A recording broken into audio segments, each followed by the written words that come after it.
बिल्कुल, ये market already इसको डिस्काउंट कर चुकी है। माधवी, मैं आपसे पूछना चाहूँगा, जो सुनील जी ने जो सारे आंकड़े बताएं, इन आंकड़ों के आधार पर क्या हम लोग कह सकते हैं कि 5.4% एक बॉटम है? अब आने वाले Q3 में या फिर क्वार्टर में अब इससे ऊपर ही रहेगा? तो थोड़ा बेस इफेक्ट का बेनिफिट रहेगा आपको इन सर्टेन सेगमेंट्स, मगर आई थिंक सेकेंड हाफ में भी मेरे को लगता है ऑन एन एवरेज आप 6% से ऊपर शायद ग्रो ना कर पाए. So of course, it could probably go up from 5.4% to a 5.7, 5.8, but I think for the whole second half of the year, मतलब अगर पूरे साल का भी मैं ग्रोथ 6% लेके चलूं तो आप शायद सेकेंड हाफ में 6% से ऊपर ज्यादा ग्रो ना कर पाए, is what I feel. Because as I said कि देयर आर यहाँ पे सॉरी हाँ, बोलिए बोलिए, अब अपनी बात कंप्लीट करिए Madhavi. I am saying that see यहाँ पे see in the last 6 months or so there's been absence of certain private sector agents both on consumption and on investment, और दोनों के दोनों अभी तो इमीडिएटली मुझे लगता नहीं कि रिकवर करेंगे. एज आई वाज सेइंग कि urban wages actually pre covid level से कम 6 परसेंटेज पॉइंट लोअर है. प्री कोविड आपकी urban real wages around 9% type, अभी वो 3% चल रही है. If I look at the urban wage bill, तो क्लियरली काफी करेक्शन हुआ है अर्बन इनकम प्रोफाइल में. तो वो सेक्टर अभी तक हिट नहीं किया था क्योंकि लेवरेजिंग हो रही थी. अभी सरकार आरबीआई ने भी काफी लेंडिंग स्टैंडर्ड टाइटन कर दिए हैं, तो उसका भी कंजम्पशन इम्पैक्ट दिख रहा है हमको, और उसका लैग्ड इफेक्ट हैज स्टेड. आपका क्रेडिट ऑफटेक भी कम हो रहा है पर्सनल लोन में, अनसिक्योर्ड लोन में, तो कहीं ना कहीं उसका भी हिट कंजम्पशन में आ रहा है. प्लस प्राइवेट इन्वेस्टमेंट, तो ऑब्वियसली जब कंजम्पशन कमजोर होगा तो इन्वेस्टमेंट भी इतना विगर से नहीं इन्वेस्ट करेगा. So that segment is totally absent. Now, public sector, which was not there until August of this month, had started participating. तो मैं भी इस बार का फिजिकल डेटा देखती हूँ अक्टूबर मंथ का. सरकार ने स्पेंडिंग तो किया है सितंबर और अक्टूबर में, मगर अक्टूबर की स्पेंडिंग भी लार्जली रेवेन्यू एक्सपेंडिचर में हुई है, कैपिटल एक्सपेंडिचर में नहीं हुई है. तो उनका जो कैपिटल एक्सपेंडिचर आस्क है that is 60% for the remainder of the year. तो वो काफी बड़ा आस्क रेट है अगर सरकार को बजटेड नंबर्स भी पूरे करने हैं. तो सरकार का भी उनका इंक्रीमेंटली कंट्रीब्यूशन बढ़ेगा ग्रोथ में, तो वो ग्रोथ के लिए पॉजिटिव है, मगर काफी हेडविंड्स भी हैं. तो वो आई थिंक डिफिकल्ट होंगी ऑफसेट करना.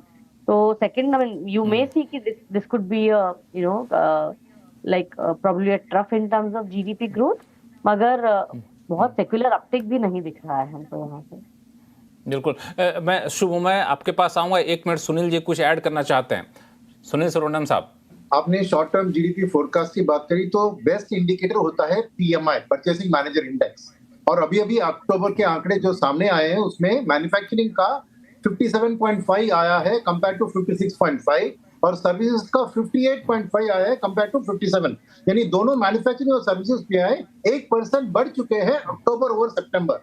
और ये परचेस मैनेजर इंडेक्स एक बहुत रिलायबल इंडिकेटर है फ्यूचर जीडीपी ग्रोथ का. तो ये भी मुझे कॉन्फिडेंस दे रही है कि अगले 2 तिमाही में जीडीपी के नंबर इससे बेहतर ही आएंगे. बिल्कुल. शुभमय, मैं आपके पास आऊँगा. मेरा सवाल यह है कि सरकार ने मैन्युफैक्चरिंग पे काफ़ी ज़्यादा जोर दिया था, अलग अलग स्कीम लाई थी. इसके बाद मैन्युफैक्चरिंग सबसे बड़ा विलेन साबित हुआ जीडीपी ग्रोथ को इस लेवल तक लाने में. आपको क्या लगता है कि इलेक्शन, मॉनसून, ये सब एक वजह थी जिसकी वजह से थोड़े से यहाँ पे नकारात्मक संदेश गया है? आने वाले चीज़ों में अब ये बेहतर हो पाएंगी?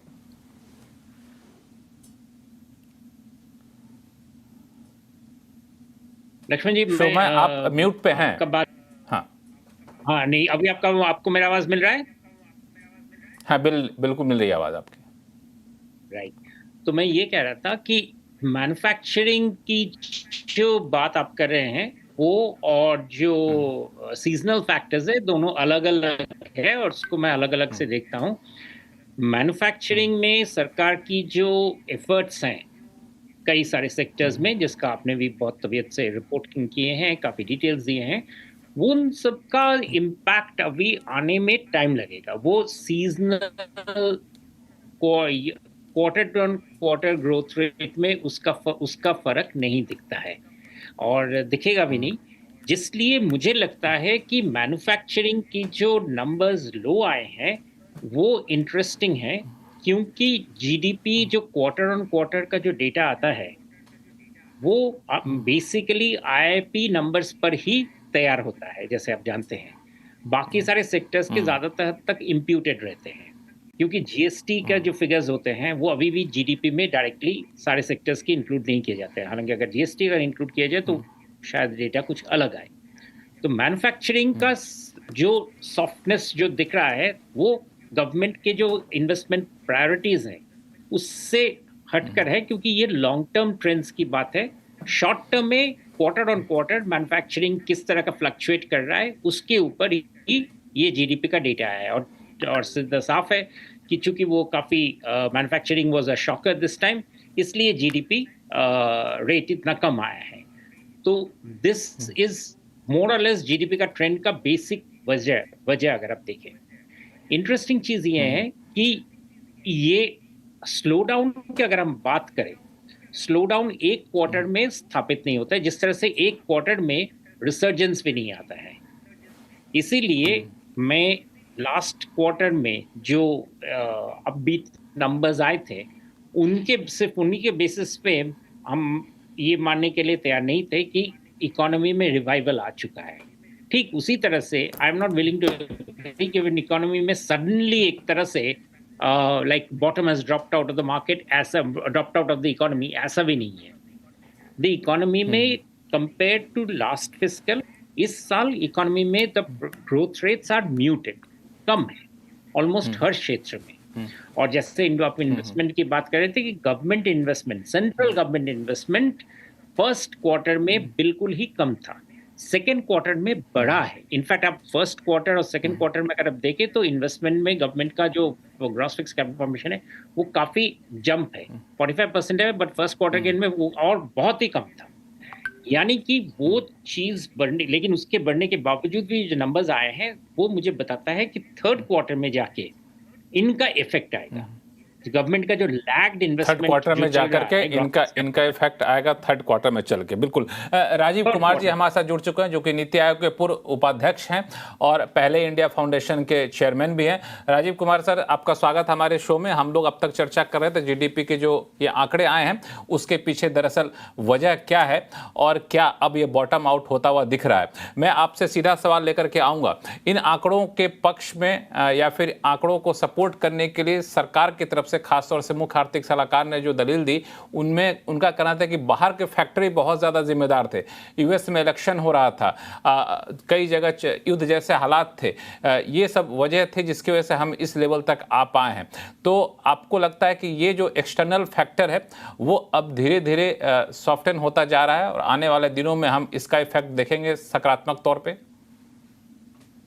नमस्कार लक्ष्मण, मुझे ये बात मुख्य आर्थिक सलाहकार की ठीक लगती है कि इस पूरे क्वार्टर में जो था वो एक वैश्विक रूप से, वैश्विक स्तर पर काफ़ी इंस्टेबिलिटी थी, काफ़ी अस्थिरता थी, काफ़ी जगह बहुत कुछ हो रहा था। इसलिए अगर आप सारे ही कंट्रीज़ का देखें, जीडीपी ग्रोथ देखें सेकेंड क्वार्टर में, इस क्वार्टर में ख़ास तौर से, तो वो सभी का कम होता नज़र आया है और हिंदुस्तान उसमें जो है करीब करीब सबसे ऊपर ही है। और आगे और इसमें क्योंकि यूएस इलेक्शन हो गया, मानसून आ गई, लड़ाइयाँ दो बहुत ज़बरदस्त लड़ाई चल रही है वगैरह, सप्लाई चेन जो थे वो काफ़ी जो है वो मैसअप हो गए सब जगह से। तो इसकी वजह से ये जो ग्रोथ रेट है वो हमारा ही कम हुआ है, मगर एक्सटर्नल सेक्टर की वजह से कम हुआ है। ये बात ठीक ही लगती है। और क्योंकि अक्टूबर के आंकड़े जो मैंने अभी देखे थे हाल में, वो है कि वो उसमें सब में ही करीब उछाल आया है और ग्रोथ आई है। तो अगर इसलिए आप अप्रैल टू अक्टूबर का आंकड़ा देखें और जो है वो और जुलाई सितंबर से उसको मिलाएं तो आप देखेंगे कि अप्रैल से 6 महीने का जो आंकड़ा है वो थोड़ा बेहतर है और इस पर सेकेंड क्वार्टर के, जो कि ये दर्शाता है कि हमारी जो बॉटमिंग थी, हमारी इकोनॉमिक ग्रोथ थी, वो मेरे ख्याल में ख़त्म हो गई। और हमें उम्मीद करना चाहिए कि थर्ड क्वार्टर और फोर्थ क्वार्टर में हमारी अर्थव्यवस्था फिर से जो है वो और तेज़ी से बढ़ी अभी भी 5.2 से है। तो ऐसा नहीं है कि बिल्कुल ख़त्म ही हो गई है, मगर और आगे बढ़ेगी मेरे खास तौर से, क्योंकि अब खरीफ का जो अनुमान आया है बड़ा अच्छा आया है कि एग्रीकल्चर ग्रोथ का अच्छी बढ़ गई, तो उससे रूरल डिमांड बढ़ जाएगी। रूरल डिमांड में थोड़ा पिकअप हुआ ही है, 2 व्हीलर्स और 3 व्हीलर्स की जो सेल्स हैं वो बढ़ी हैं अक्टूबर में। तो मुझे लगता है कि अक्टूबर के जो, और एक आखिरी चीज़ लक्ष्मण की, जो हमारी PMI है मैन्युफैक्चरिंग के लिए और सर्विसेज के लिए, दोनों ही जो है वो 55 के ऊपर हैं अब, और 50 के ऊपर जब होती है तो कहते हैं कि एक्सपेंशन होगा उन सेक्टर्स में। इन सब चीज़ों को देखते हुए मुझे यकीन है कि जो हमारा जो मतलब the worst is behind us, और आने वाले दिनों में हमारी अर्थव्यवस्था में तेजी आएगी और बढ़ोतरी होगी। बिल्कुल, मैं अभी आऊँगा निरंजन हीरानंदानी जी के पास, जो कि हीरानंदानी ग्रुप के एमडी हैं, लेकिन उससे पहले राजीव सर आपसे एक सवाल और कि इन सारे पॉजिटिव इंडिकेटर को आपने देखा, अभी सुनील सुब्रमण्यम साहब थे, उन्होंने भी पॉजिटिव इंडिकेटर बताए, लेकिन जो आंकड़े अभी सरकार की तरफ से निकाले गए हैं उसमें अभी भी जो कंजम्पशन है या फिर डिमांड है वो खास तौर से अर्बन इलाकों में अभी भी थोड़ा सा सबड्यूड